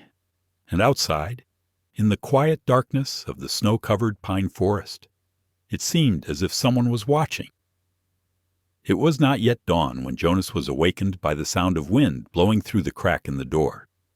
It was not a strong wind, just a gentle breeze, but enough to make someone like him, accustomed to the unpredictable nights of the steppe, open his eyes immediately. He sat up, put on his coat, and stood for a moment by the window. The night was fading. The clouds stretched like threads, revealing a thin line of light behind the mountains. Last night's snow had fallen again, obscuring all traces. This was both fortunate and unfortunate. It would be difficult for Victor to trace his way, but at the same time, the whiteness made it harder to follow back. Clara was sleeping, her breathing soft and even. Her hair was spread out on the pillow, soft curls falling to one side of her cheek. The peacefulness of her appearance touched something deep inside Jonas. He looked at her for a long moment, as if to engrave the image with him all the way to Lake Bend. Before turning away, He whispered, as if talking to himself, "I will be back." He gathered the essentials: a halter, a snowshoe, some provisions, and a note with the details he needed to discuss with Henry. He moved carefully but slowly, partly because he was used to a slow but steady pace of life, partly because he didn't want to wake Clara before it was time for her to open her eyes. However, when he went to the kitchen to make some hot coffee for the trip, Clara was already standing there, clutching her shawl tightly. "Are you going to leave without waking me up?" "Jonas."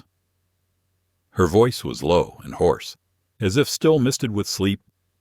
Jonas paused, then gently set the kettle down. "I don't want to worry you, Clara, and I don't want you to lose sleep over a short trip." She shook her head, her eyes slightly sad, but not reproachful. "I don't want you to leave here without seeing me sober, even if it's just a wish for peace." Jonas smiled, very slightly. "Well then, wish me well." Clara moved closer to him. There was only a breath between them. She looked up, her eyes filled with sincerity. "I hope you have a safe trip, and I hope you come back before dark." The last sentence, though small, touched Jonas' heart more than he thought possible. He replied slowly, "I will keep my word." Clara helped him prepare the meal. Her hands trembled as she wrapped the dried meat in a cloth. Jonas placed a reassuring hand on her shoulder. The warmth of his palm calmed Clara, though her eyes followed his every move, as if she feared that if she let her guard down for a moment, Jonas would disappear into the morning mist. When he opened the door, a cold wind rushed in, making the cabin tremble slightly. Jonas's brown horse, which had been groomed the night before, stood under the porch, blowing white breath into the air. He turned back and said, "Clara, there's a rifle in the house. I've left some ammo on the shelf, but I only want you to use it if absolutely necessary. I don't think anything will happen in the few hours I'm gone." "But—" Clara cut him off, her voice firmer. "I know what to do. You go. Jonas, I'll keep this cabin the way you always do." Jonas bowed his head, a small but trusting gesture. He put his foot in the stirrup, but just before he mounted his horse, Clara called him back. "Jonas?" He turned back, leaning slightly. She said slowly, "I believe you." The statement was not flowery, not long-winded, but carried more weight than any promise Jonas had ever heard. He looked at her a moment longer. A smile flickered across his face. Then he mounted, pulling lightly on the reins. The horse moved, carrying him away through the soft snow. Clara stood in front of the door for a long time. Only when Jonas's shadow was only a small dot among the pines did she close the door. Meanwhile, Jonas followed the path that led to the main road. Though covered with snow, he knew every slope and every row of trees. The sun rose slowly, its light spreading across the ground in long, pale orange streaks. So Jonas hated to leave the cabin while Clara was vulnerable, but he knew that to confront Victor, strength of arms and courage alone would not suffice. He needed outsiders to believe their stories, someone who had lived long enough in this land to know that the lines between law and Western life were as blurred as the lines between snow and morning mist. Thinking of that, Jonas urged his horse faster. Alone, Clara began cleaning slowly. Each movement seemed calm, but it was really just a way to keep herself from overthinking. She wiped the table, tidied the stove, and checked the windows again. When everything was in order, she sat down by the fire and gently brushed away the small pieces of ash that had floated up. The house was so quiet that she could hear her heartbeat changing rhythm with each gust of wind outside. Clara is not a woman who is easily frightened, but the shadows of the past and Victor's stalking always have a way of creeping in even when she tries to stand firm. But this time is different, because no one is forcing her to choose, and because Jonas has given her something she never dared to claim trust. She sat for a moment, then rose, opened the door, and stepped out into the yard. The snow glittered in the early sunlight. Jonas's footprints stretched into the distance like a thread connecting her to him. Clara pulled her scarf closer around her neck. Despite her anxiety, she felt a calmness creeping in, little by little. Just then, her eyes stopped. Beside the pine, it was not Jonas's footprint. There was another one, smaller, but not new, not hers, not his. Clara bent down to look. The snow around it was rough, as if someone had been standing looking at the cabin for quite some time. A chill ran down her spine. Clara straightened up and looked around. The wind blew harder, carrying a rustling sound through the leaves. Though she saw no one, she sensed something was wrong. But this time, instead of panicking, she walked slowly to the door, locking it firmly. She checked her rifle on the shelf, not to use it immediately, but to know where it was and to be ready. Clara whispered to herself, her voice small but resolute. If anyone thought I would run away, they were wrong. Meanwhile, on the road toward Lake Bend, Jonas did not know that only a few minutes after he left, a figure appeared between the dark trees. The figure stood still for a long time, looking toward the cabin, then turned to look in the direction Jonas had come. A soft laugh rang out, fading into the wind. That day is long, long enough to test people, and long enough to change what they think they can bear. Clara sat silently before the fire. She knew she was entering a path of no return, but she also knew Jonas had given her a part of his power, and this time she would use it. The morning passed more slowly than usual. Clara sat by the window, her hands clasped lightly in her lap, listening to every little sound outside. It wasn't that the cabin lacked warmth or life. It was just that without Jonas there, the normally dark corners became places that made her heart wary. The wind swept across the roof, making the snow patter softly. Clara stood up and walked across the room, checking each latch, not because she was terribly afraid, but because this was the first time in days she had faced the silence without Jonas standing beside her. When the daylight was bright enough to see the trees and grass, Clara put on her coat and stepped out into the yard. She took a small broom and began to sweep up the thin layer of snow on the porch. The cold air hit her face, making her cheeks flush. But Clara did not go back inside. She wanted to keep herself busy, to push away the unnecessary thoughts that were waiting inside. As she turned to gather the last of the snow, Clara stopped. She looked back at the road Jonas had taken that morning. His figure had long since disappeared, but in Clara's eyes, the road still carried a silent image, a figure alone in the open sky, steadfast as a landmark against the wind and snow. Clara tightened her scarf around her neck. For him, she had to stand firm. Clara returned to the cabin and continued her work. She carefully folded the cloths, scrubbed the table, straightened the dishes on the shelves. These were small things, but they made her feel Jonas's presence in every corner of the house. When her hands were busy, her worries had no time to creep too deeply into her mind. As noon approached, Clara lit more wood. The fire grew, casting a warm glow throughout the room. She sat down on a wooden chair, her eyes fixed on the window where the ice crystals glittered. After a while, Clara took out the small notebook she had found in the drawer. The pages were yellowed, the ink lightly smeared, but Clara opened it anyway, as if finding a part of Jonas he had never told her about. The rough but careful handwriting recounted the days he had spent building the cabin. Each sentence was a simple slice of everyday life. Today he had built part of the door frame. Tomorrow he had fixed the roof. Next week he had to change the direction of the stables because of a strong north wind. Clara gently stroked a line. Jonas didn't say much about himself, but each word in the notebook revealed the steadfastness and silent endurance he had carried with him through his years of solitude. Her voice was a whisper. "A person like you. Why do you have to live alone for so long?" The question remained unanswered. But it made Clara realize what she had long felt. Jonas Hale was not just the man who had saved her from the blizzard. He was also the man who was saving himself from the silence that had surrounded him for so many years. The afternoon came slowly, bringing with it the early winter darkness. Clara lit the oil lamp and poured herself a cup of hot tea.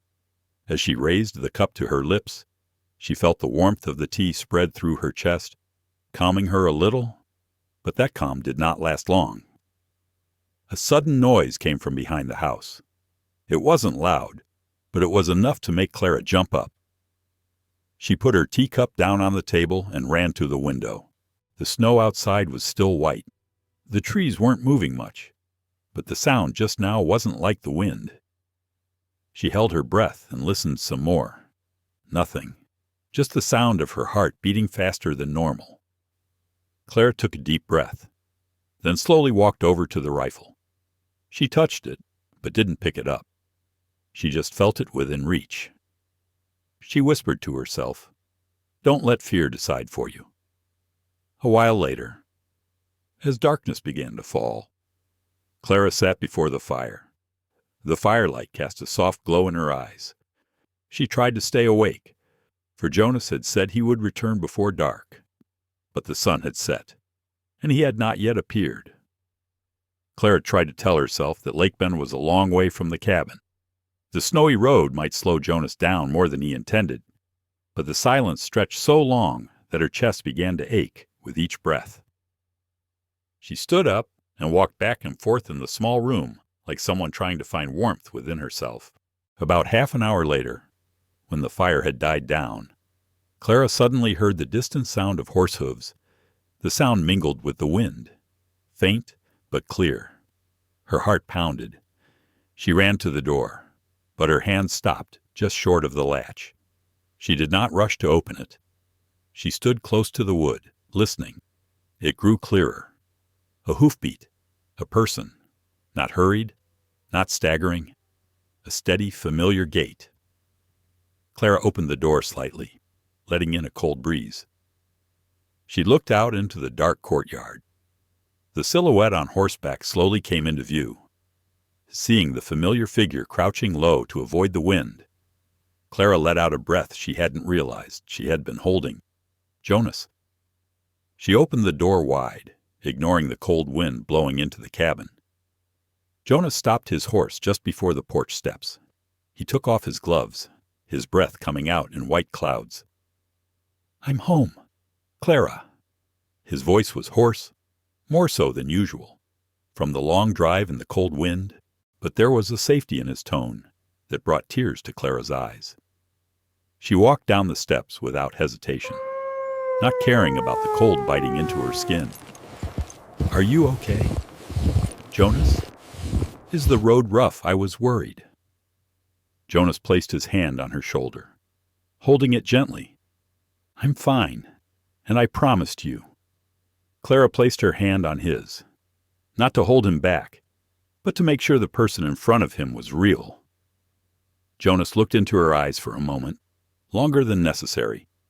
In the light of the cabin fire, his eyes were so deep and warm that Clara wanted to cry again.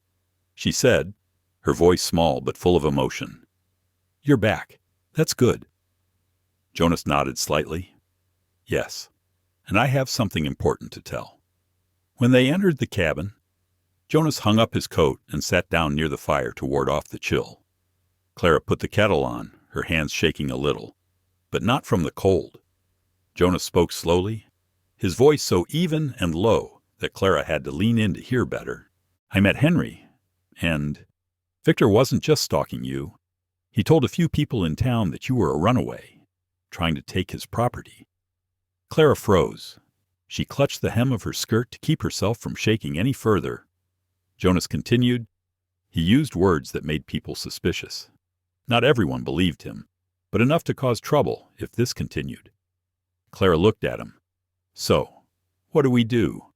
Jonas looked her straight in the eyes, his voice slow but steady. "We won't let him dictate your story anymore." And amid the flickering firelight, Clara sensed something changing more powerful than any storm. "It's coming, and they must be ready." After Jonas said those words that both alarmed and ignited the fire of struggle within Clara, the little cabin became strangely quiet. The fire in the kitchen no longer flickered as it had when it was first lit, but burned slowly, like the hearts of two people who had just gone through a long day trying to keep steady. Jonas sat back in his chair, his hands cupping the hot water.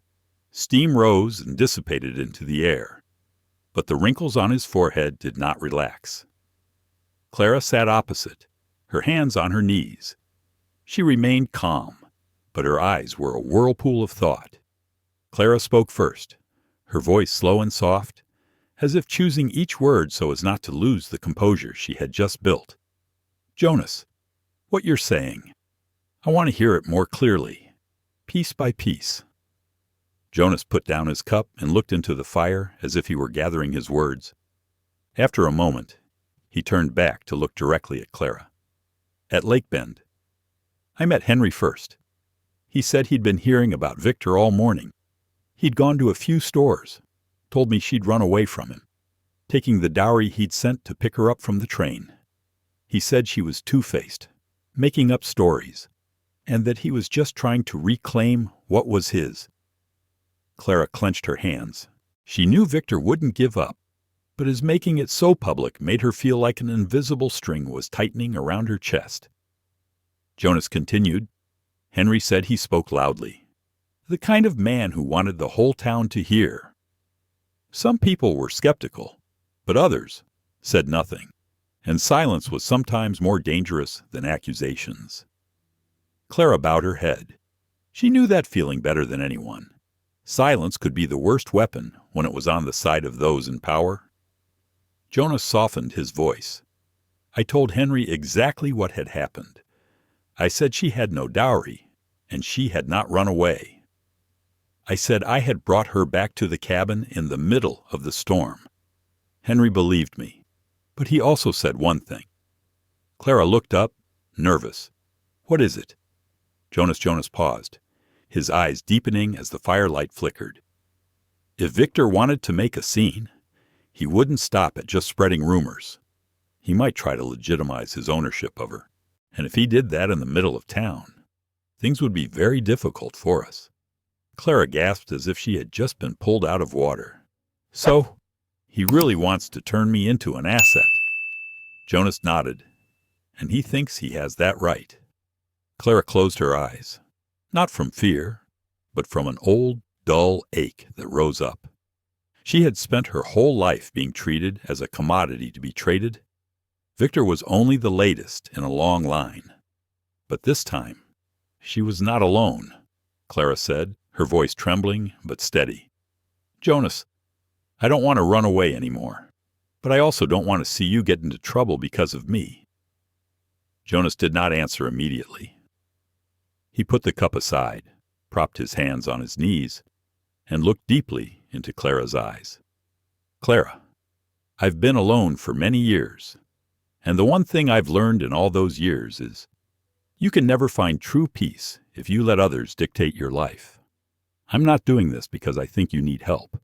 I'm doing this because I can't stand by and watch you go back to a place where you don't belong." Clara was silent. Something in her chest stilled, then slowly relaxed, like a long-stretched bandage being slowly unwound. He continued, his voice low but powerful. "And I won't let Victor touch you again." Clara raised her hand to her mouth, stifling a sob. Jonas noticed, but he didn't come over immediately. He let her have the moment to stand her ground. When Clara had calmed down, Jonas said, "I don't want to force you to choose, but I want to lay out two paths for us to consider. One is to remain silent and wait for Victor to get bored and back off.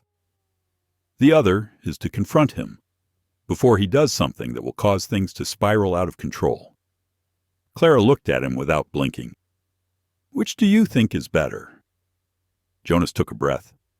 "If we stay silent, we let him control the story. If we confront him, we take back the right to tell the truth." Clara sat up straight. Her shoulders weren't shaking as they had been before. Her voice had an unusual firmness to it. "I've been silent for many years, And silence has cost me so much. I don't want to do it again." Jonas looked at her, then nodded slowly. "So we will choose the second path?" Clara asked. "But how to face it?" Jonas looked at the fire as if taking shape. "Henry can help us meet some people in town. People who don't like Victor and will vouch for you if need be. But the most important truth is your own story. Not a story told in pain or fear, but a truth as solid as the one you're sitting before me now." Clara placed her hand on her chest. "I don't know if I'm strong enough to tell it all." Jonas leaned in, his voice so warm it made Clara feel like she had just touched a thick blanket on a stormy night. "You are stronger than you think. I saw it the moment you stood up in the storm to knock on my door. A man who chooses life in desperation is stronger than anyone who hides cowardice with power." Clara couldn't stop the tears from welling up in her eyes. She turned her face away a little, but Jonas gently took her hand. "No one has the right to define her. Not Victor, no one. She has the right to tell her story." Clara looked down at Jonas's hand holding hers. The warmth spread through her palm and into her heart. She spoke very softly. "So, I will tell. I will tell him everything he did. I will not let him hurt me again." Jonas smiled a small, low, soft smile. "That's the Clara I know." The night deepened, and the cabin was bathed in the soft glow of the fire. But inside, there was no longer any shadow of fear. There were only two people sitting across from each other, and between them a determination that was clearer than the winds outside. Clara said, "Jonas, thank you for always standing by my side." Jonas shook his head. "I'm not on your side. I'm with you." Those words made Clara's heart skip a beat. Not because of pain, but because for the first time in her life, she felt what had until now been only a fragile dream. Someone who doesn't lead her, doesn't push her, doesn't force her, just go with her. And that was something she never had. When the fire was reduced to a small ember, Jonas stood up. "We're heading to Lake Bend early tomorrow. Need to talk to Henry again and get everything ready for the day." Clara nodded without hesitation. "I'm ready." Jonas looked at her a moment longer, then put out the fire to cool the cabin. In that silence, faith became unspoken. At that moment, Clara knew from now on the story would no longer be about her fear, but about her own standing up. And Victor will have to face that. The next morning opened with a light mist covering the meadows. The early sunlight filtered through the steam as if awakened from a long dream. Jonas had risen early to prepare the horses, and Clara stood in the kitchen, her hands clasping the handle of the coffee pot as if comforting herself with the warmth radiating from it. She wore the heavy coat Jonas had brought from town the day before. Its deep blue made her cheekbones stand out even more in the light. Jonas paused as he looked at her, but then quickly turned away, avoiding her gaze. Clara smiled slightly. "Jonas, I'm fine. Don't worry about me so much." He adjusted his saddle. "I'm not worried because you're weak. I just don't want you to face those terrible words alone." Clara stepped closer, her voice low enough for only the two of them to hear. "I have never been truly alone since that stormy night." Jonas raised his head. Their eyes met for only a brief moment, but it said so much more than they dared to say. They set off as the sun was just rising above the hills. The drive to Lake Bend was strangely quiet. The wide road was broken only by the steady thud of hooves and the lingering scent of the cold wind from yesterday afternoon's storm. Clara watched the scenery pass by, her heart both tense and calm. She braced herself for what was to come, like someone walking to the brink of the past. The fear was still there, but this time it wasn't guiding her. About halfway there, Jonas spoke first. "Clara, when you get to town, if there's anything that makes you uncomfortable, just say so. We'll step back. No one is going to rush you." Clara gently placed her hand on the saddle to keep her balance, and took a deep breath. I know, and I know. There are things in life you have to go through on your own. Jonas, today is one of them. Jonas nodded. He didn't say anything else, but the silence wasn't heavy. It was more like a subtle nod that showed how much he believed in her. As they approached the town, the bells of the small church rang. A few people standing in front of the grocery store turned to look at the two riders entering. There were curious, wary looks, mixed with open whispers. Clara felt a chill run down her spine, but Jonas pulled his horse closer, reaching out to lightly touch her elbow. Follow me. Clara nodded, and they stopped together in front of Henry's shop. The door opened, and Henry appeared with his familiar tanned face. Jonas, Clara, you're here. I have news. He led them inside. Clara noticed a few people in the shop pretending to look around, but their eyes were glued to the three of them. Henry lowered his voice. Victor came in this morning. He stood in front of the bank and told everyone that he was going to take back what was his today. Sheriff Ray was trying to calm things down, but Victor was getting more and more outrageous. Clara bit her lip so hard that it almost bled. Jonas asked immediately, Is Ray on his side? Henry shook his head. Ray is not a bad guy, but he was pressured by Victor. Everyone knows he has a lot of power in this area. Clara placed her hands on the table, trying to keep her voice calm. Henry, do you think what we are about to do will be useful? Henry looked her straight in the eyes. I've lived in Lake Bend for more than half my life. People can believe a rumor for a morning, but when faced with the truth, when they hear the voice of someone who has suffered, their hearts still flutter. Clara, they need to hear your story. Not Victor's. Clara nodded, her eyes flashing with determination Jonas had never seen before. They stepped outside. When they reached the small courtyard in front of the bank, Victor was standing on the steps. He was large and cloaked in black, his hands on his hips like a man about to pronounce judgment. When he saw Clara, his eyes darkened. Finally showed up. Jonas tightened his grip on the reins. Clara stood half a step behind him, not retreating. Victor walked down a few steps. Miss Clara Whitford, what are you going to say today? Shall I say it for you? Shall I tell the whole town how you fooled me? Clara was calm. The only person lying here is you. Victor laughed out loud. Who do you think will believe you? A person with no family, no assets, no roots. Clara took a deep breath, not because she was afraid, but because she knew those words were what doomed women like her for life, and she wouldn't let that happen again. Jonas started to step forward, but Clara held out a hand to stop him. She took a step forward, standing before Victor without trembling.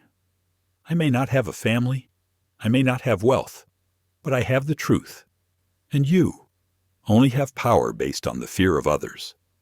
The crowd began to stir. Victor frowned. She said I was lying. Clara raised her head, her voice echoing like a cliff. I came to this area on the train ticket you sent me, yes, but you never received me as a person. You treated me like a commodity that had to be adapted to your liking. You looked at me and said I wasn't worthy of your name. You left me stranded in the middle of the road in a cold that could kill anyone. Is that how a man should treat me? Victor was speechless. The air around him seemed to shake. Clara continued, You spread rumors about me to cover up your own cowardice, but I will not keep silent anymore. Today, everyone will know that you are the one who abandoned a woman in a snowstorm and then framed her to protect your ego. A few people raised their hands to their mouths. The whispers began to change direction. Victor roared, You have no proof.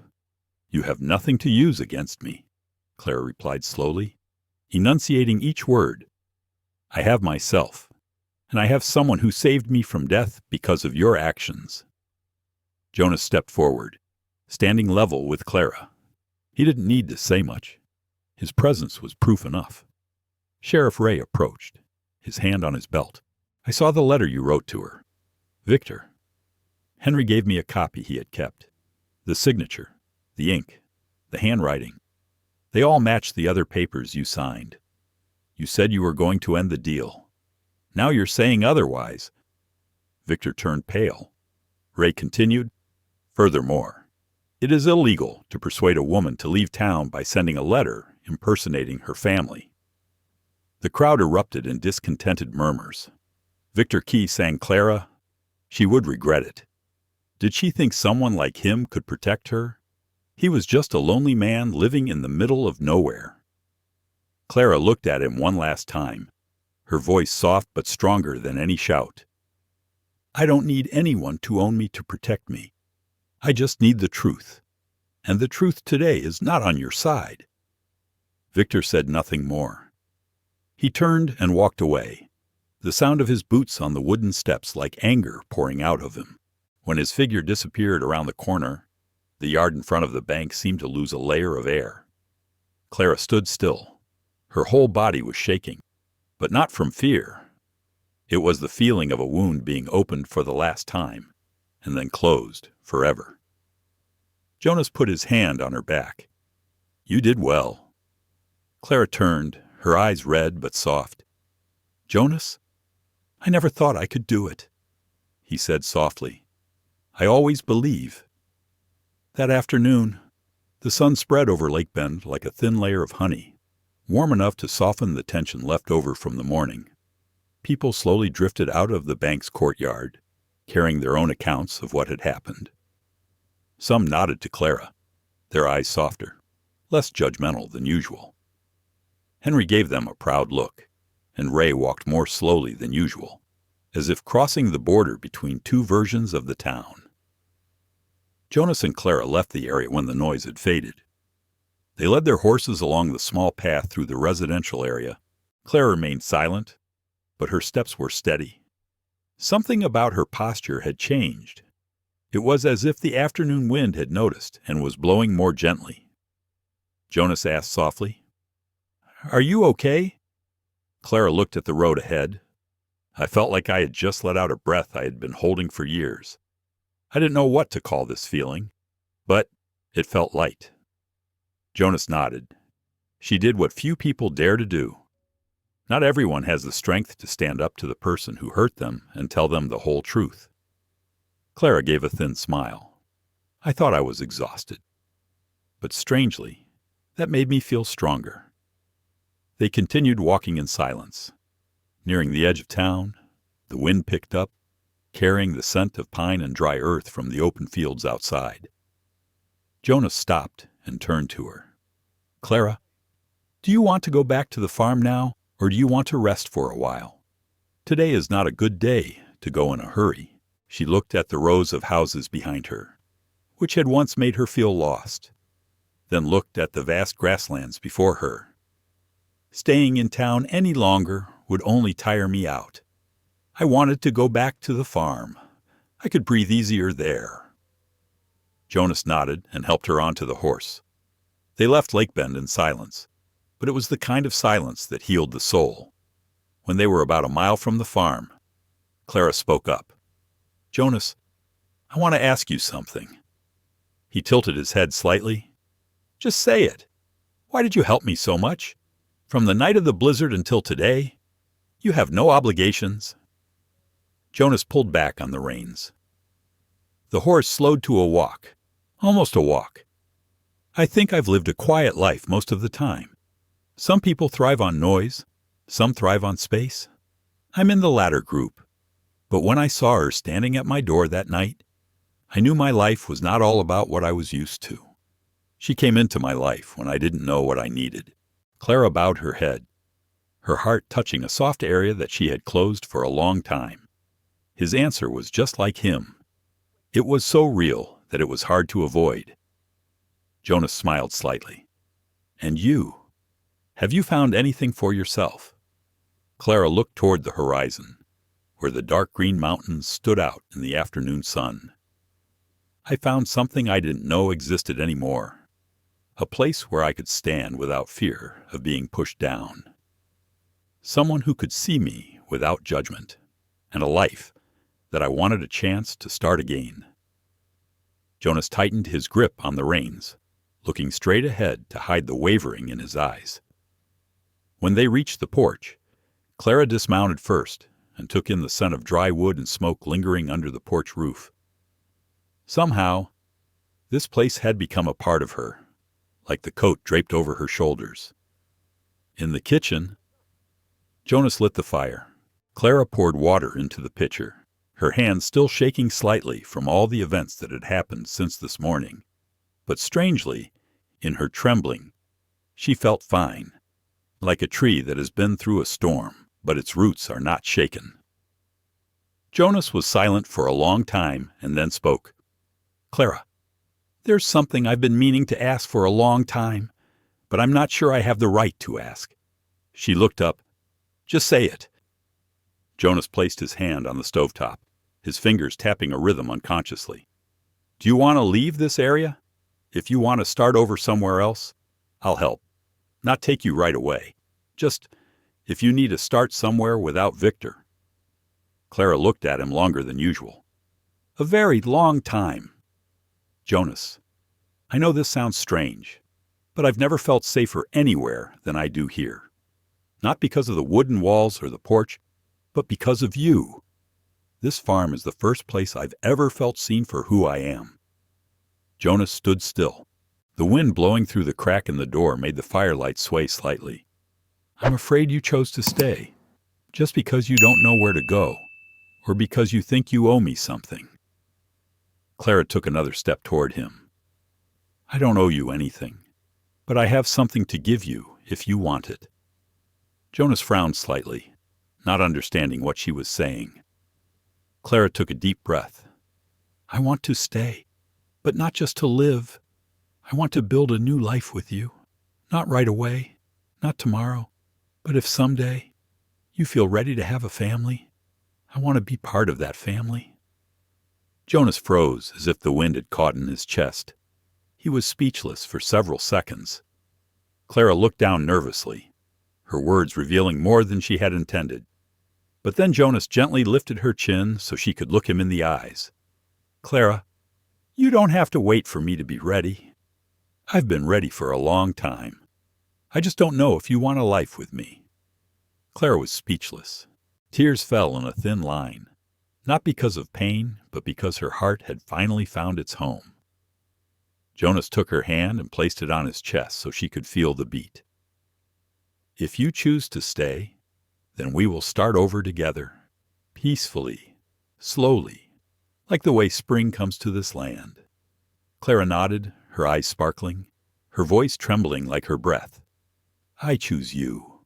I choose this farm. I choose the silence that I am no longer afraid of."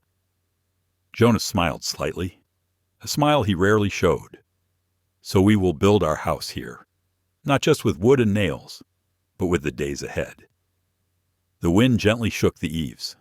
The last rays of sunlight gradually faded over the distant mountains, creating a soft orange color like a blessing from nature. In the small wooden cabin that once saved a woman's life in the middle of a fierce winter night, a new life is now being born for both of them. No more painful origin, no more shadow of the past, just two people who have gone through many challenges and finally found each other in the vast wilderness. A quiet beginning, no imagination, no distant promises, just a silent promise, a life chosen by the heart. Life can sometimes take us on long detours, leaving us feeling like we've lost everything. But Jonas and Clara's story reminds us that even in our darkest moments, doors are always open. Happiness doesn't always come from bright lights. Sometimes it comes from a small fire, a quiet shoulder, or someone who dares to see the good in us when we're exhausted. In our twilight years, many of us understand better than anyone that life is not just about what we have lost, but also about what we can still rebuild. Silence is sometimes a cloak of strength, and kindness, however small, can save someone from the longest winter of their life. Thank you for joining us on this journey. If you feel touched, please like, share, and subscribe so we can continue to bring you healing and humane journeys.